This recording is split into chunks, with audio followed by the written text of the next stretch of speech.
Hi everyone, in this video, I'll show you how to create a drop-down list in Google Sheets. For this example, we'll create a drop-down list for a sample project tracker with 10 tasks just to give you a clear idea of how it works. First, click on the cell or the range of cells where you want to add the drop-down. For this example, we will select the cells under the status column adjacent to the 10 tasks. Next, right-click on the selected cells. Scroll down and click Drop-down from the menu that appears. A sidebar will open on the right side of your screen.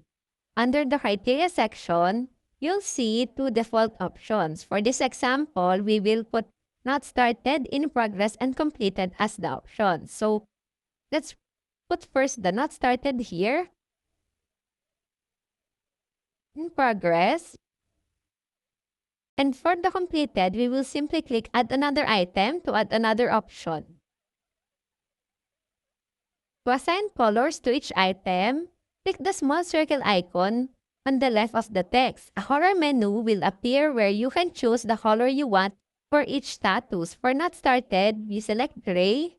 For In Progress, yellow. And for completed, red. So once you're done, click the green Done button on the bottom of the screen, and the drop-down list is now active in your selected cells.